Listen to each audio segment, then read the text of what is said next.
A gente vai conversar agora com o Graziano Messena, vice-presidente da Aerochambers Brasil, que aparece agora comigo em tela. Graziano, seja muito bem-vindo, bom dia, é um prazer ter você aqui. Bom dia, Victor, e bom dia a todos que nos acompanham no Morning Call. Graziano, eu queria começar perguntando, a gente acompanhou aquela judicialização, as discussões todas na Comissão Europeia. Agora houve essa ratificação, essa assinatura por parte do presidente Lula. Eu queria entender o que muda a partir de hoje. O que já está valendo, o que ainda não está, exatamente por causa dessas discussões todas ainda lá no bloco europeu. Então, uma domanda bem importante porque temos que dividir o ENPA do ITA. O ENPA é o acordo que é um acordo que abraça todos os aspectos. O que vale a partir de hoje é o ITA, que é o acordo comercial que reduz as alíquotas de importações ou exportações, em função de qual ângulo a gente observa isso. O que muda para nós hoje, que nós vamos comprar aqui no Brasil, por exemplo, um parmigiano, que é um produto importado, que é um produto alimentar, que tinha um imposto de importação extremamente alto, e todo mundo pode ver isso nos supermercados brasileiros. A partir das próximas importações, os queijos, os vinhos, azeite, se olharmos do lado brasileiro, a questão alimentar será imediatamente com tarefa zero. E se a gente quer depois conversar um pouco e observar o lado mais estratégico, uma coisa muito importante são os maquinários industriais que entram nessa categoria zero, porque existe uma tabela, categoria 0, 4, 7, enfim, é uma redução gradual, mas muitos produtos estão entrando na categoria zero, que significa, a partir de hoje, a redução e a eliminação da alíquota de importação. Então vamos falar sobre as coisas mais gostosas, como azeite, queijos e vinhos a posteriori. Vamos falar antes sobre o maquinário. A gente sabe que esse foi um dos principais pontos sensíveis, principalmente para a indústria brasileira. Já que você citou esse aspecto, eu queria entender quais são as perspectivas de acesso a maquinários, né, europeus agora com custos bastante reduzidos e qual a expectativa exatamente de ingresso desse tipo de maquinário aqui no nosso país. Bom, essa é a parte que eu gosto mais importante, porque o Brasil está numa transformação, está renovando o parque industrial, está descobrindo que desde sempre tem, por exemplo, vou citar uma coisa estratégica, tem as terras raras, né? Mas nunca extraiu. A China conseguiu extrair terras raras e virou nos últimos 6, 7 anos líder na produção de microchip, de tudo que precisa hoje em dia para rodar, por exemplo, um data center. A gente sabe que se não tem data center, não tem inteligência artificial. E o Brasil, inclusive, com a matriz energética limpa, junto com o Canadá, os países do norte da Europa, são lugares perfeitos para poder investir e montar data center. Agora, a extração de umas terras raras, todos os minerais, passa para um processo industrial. A China desenvolveu isso, o Brasil não tem esse tipo de maquinário. Por quê? Porque o Brasil, notoriamente, importa tecnologia industrial para transformar commodities, para transformar qualquer tipo de produto. E a Itália, ou a Europa no geral, é um país exportador disso. Então, esse tipo de maquinário que entra na categoria zero, vou voltar nesse assunto porque é importante. O que é a categoria zero do ITA, desse acordo provisório comercial? É o maquinário que o Brasil não produz. Então, se o Brasil consegue produzir o maquinário, e a Europa também produz o mesmo maquinário, provavelmente esse maquinário não vai entrar na alíquota zero, vai demorar mais anos para imposto de importação cair. Eu até acho justo para proteger a indústria brasileira. Agora, se o Brasil não sabe produzir aquele maquinário, aquela categoria de maquinário entra na categoria zero desde já. Então, vai ter um incremento de investimentos do ponto de vista de transferência de tecnologia aqui, que é finalizada a renovação do parque industrial, a abertura de novo fronteira de negócio, onde eu vejo muito bem os europeus com esse bloco que se formou, investir aqui para fazer junto com os brasileiros a extração, por exemplo, dessas terras raras, e ambos os blocos se beneficiar com isso. Então, sair dessa lógica antiga, velha, histórica, que chegava o gringo para colonizar a América do Sul, que é absolutamente inviável, e começar em joint venture, onde ambos os blocos ganham juntos. Isso é uma coisa muito relevante para mim. Graziano, a gente fala sobre o maquinário agrícola, principalmente, né? A gente sabe que esse maquinário vai chegar aqui para trabalhar nas lavouras, principalmente, que vão de insumos que muitas vezes vão ser agora exportados para o próprio bloco europeu. A Vitória Queiroz trazia para a gente rememora, inclusive, essa resistência, notadamente a mais significativa dos agricultores franceses.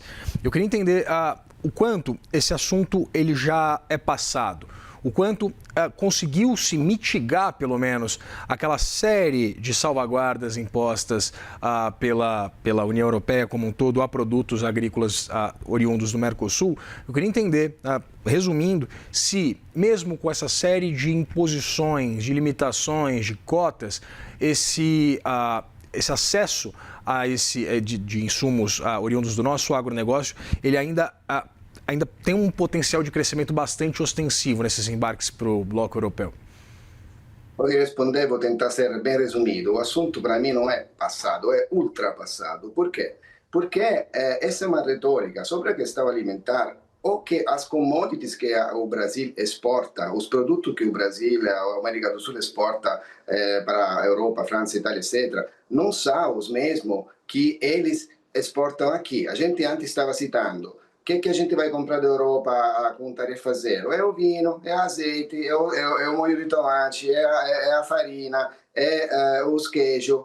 E o Brasil exporta para lá commodities totalmente diferentes, é soja, é açúcar, são outros commodities. Então, os benefícios dos agricultores, ele aumentando as exportações agrícolas da Europa para cá, eles vão tocar com mal, vai ganhar mais dinheiro o agricultor europeu, inclusive o francês que produz queijo, por exemplo, é conhecido em todo mundo, que produz vinho em todo mundo. Agora, a carne, que é o único elemento que deu conflito, tem o cap das 99 mil toneladas. Então, não vai mudar nada, porque chegando naquele limite, volta a tarefa de exportação em cima da carne. Então, não vai ter esse invasão de bife de ancho lá, batendo de frente com o entrecote francês, porque vai ter um limite quantitativo. Então, eu falo que é ultrapassado esse assunto, porque desde que os agricultores começam a entender que para eles vai ser um incremento de negócio, acho que dificilmente eles vão voltar a reclamar para voltar atrás.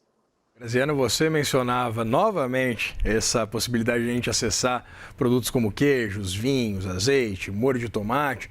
Eu queria entender, já dá para a gente projetar o quão mais barato vão chegar esses insumos industrializados aqui nas gôndolas brasileiras?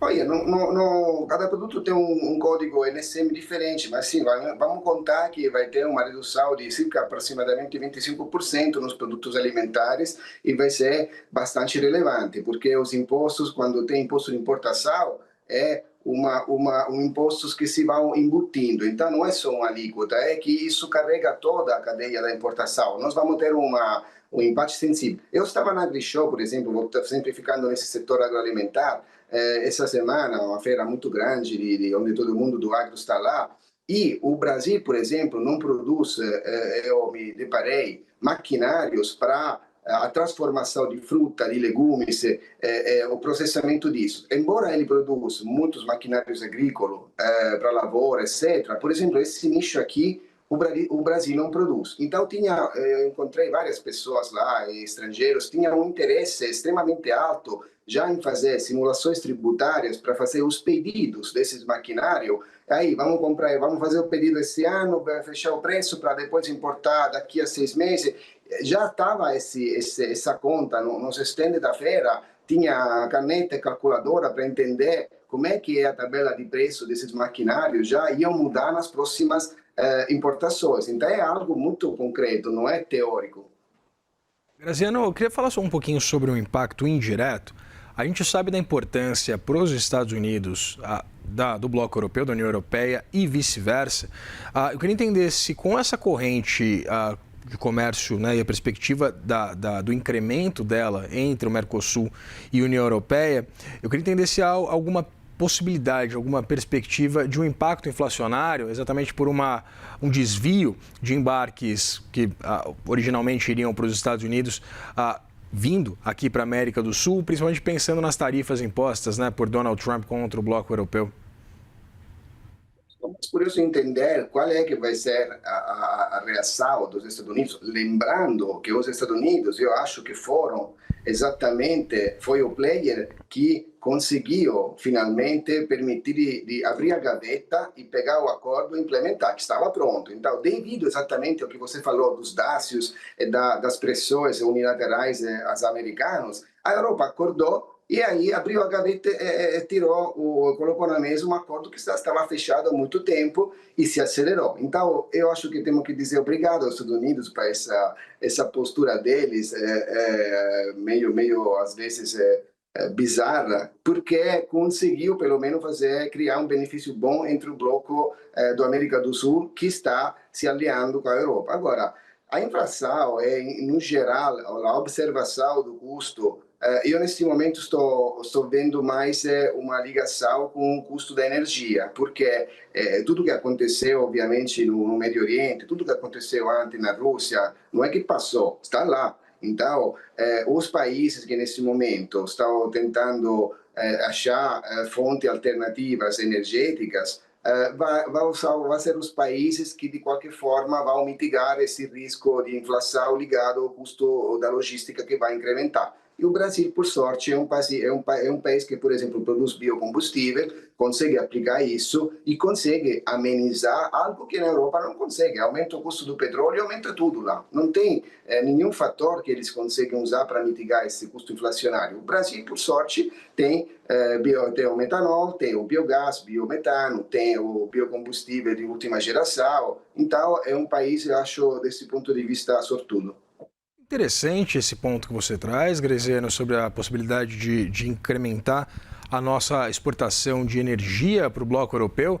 Eu queria entender exatamente, me alongar um pouquinho nessa conversa, até porque a gente sabe dessa crise de abastecimento, né, principalmente do gás que vinha da Rússia. Eu queria entender exatamente como é que está essa situação e quais são as perspectivas acerca exatamente desse incremento nas relações. Olha, vou citar um caso bem concreto, inclusive porque é uma empresa brasileira que eu estou acompanhando de perto e estou gostando muito. Eles estavam em Hannover, até o presidente Lula foi lá, se encontraram, bateram uns fotos e tudo. É uma empresa que produz biocombustível de última geração. Então, imagina, a soja, né? Você usa a soja para, obviamente, criar um alimento. Depois usa o descarte para criar um alimento para a indústria do PET, né? Cachorro, caos. No Brasil tem 75 milhões de cachorros e gatos, então é muito interessante. Depois um descarte que sobra vai fazer glicerina, vai fazer sabão, vai fazer produtos químicos. Quando não tem mais nada que fazer, sobra aquela 20% de sujeira, que até é um problema, onde vamos descartar isso? Essa empresa faz um biocombustível, um biodiesel que se pode colocar direto no motor do caminhão, direto no motor de um carro, limpa o filtro e coloca. A Mercedes está fazendo essa aplicação, saiu nos mídias. A empresa se chama B8, é uma empresa bem interessante que pode ensinar à Europa como fazer a transição energética. É uma empresa que está observando a Europa, já criando interessantes relações, inclusive com a Itália, porque tem uma tecnologia que na Europa ainda não tem. Eles achavam de fazer a transição energética com carro elétrico, mas não conseguiram. Investiram muito, se depararam que a matriz energética é suja na Europa, então, embora de dia a gente pode circular com carro elétrico, quando à noite coloca o carro elétrico na tomada, está absorvendo uma energia que vem de uma fonte, de uma matriz suja ou não limpa. No Brasil, não. Tem 85% de matriz limpa. Quando usa o carro elétrico, faz sentido à noite carregar. Na Europa, não. Então, o biocombustível de última geração é algo que para eles pode fazer diferença e nesse caso o Brasil vai ser o professor. Acho que raramente o Brasil ensina para fora o que fazer. Esse é um caso onde acho que o Brasil vai ser não o professor, o maestro da obra de arte. Graziano, pensando nesse momento de maior tensionamento e até uma crise de confiança envolvendo um dos principais parceiros comerciais do bloco europeu, qual a perspectiva de, assim como aconteceu com o Mercosul, a União Europeia dar vazão e se aproximar do ponto de vista comercial de outros blocos, de outros países, fechando acordos bilaterais, inclusive? Aconteceu com a Índia recentemente, está acontecendo com outros blocos pontuais, porém eu vejo só um problema. O acordo União Europeia-Mercosul, hoje é o 1º de maio, né? Estamos conseguindo aplicar o ITA, o ITA, né? Que é ligado existe um caso anterior, o acordo que a União Europeia fez com o Canadá, teve conflito com outros estados, teve o mesmo tema. A França, a Polônia não queriam aprovar esse acordo e aí, digamos, eles descobriram que se poderia dividir em dois o acordo e aplicar sua parte comercial. Por isso, o acordo União Europeia-Mercosul está funcionando a partir de hoje na parte comercial. Agora, quando a Europa fez acordo com a Índia, é um acordo que não teve todo esse histórico que teve o Mercosul. Então, vai ter um tempo, um prazo para implementar muito mais longo. Ou seja, eles, embora assinaram um acordo, eles têm que definir quais são as best practices, porque tem diferença de lei, porque tem diferença de padrão, porque tem diferença de equilíbrio comercial, cláusula de salvaguardia. Então, assinar é uma coisa. É como dizer, eu vou plantar uma árvore agora, eu vou colocar água, quando é que eu vou tomar a sombra das árvores, né? Vai levar um tempo. Aqui, no caso do Mercosul, é como se faz, vai na praia, abrir o ombrellone, que se fala na Itália, e já está na sombra. Então, por quê? Porque há muitos anos que se está trabalhando a respeito. Então, os acordos são interessantes, mas o efeito que o acordo vai dar com essas novas negociações vai levar muito mais tempo. Conversei com o Graziano Messena, vice-presidente da Eurochambers Brasil. Graziano, muito obrigado pela disponibilidade de conversar com a gente. Um ótimo feriado para você. Eu que agradeço. Bom feriado, bom trabalho para vocês. Até mais.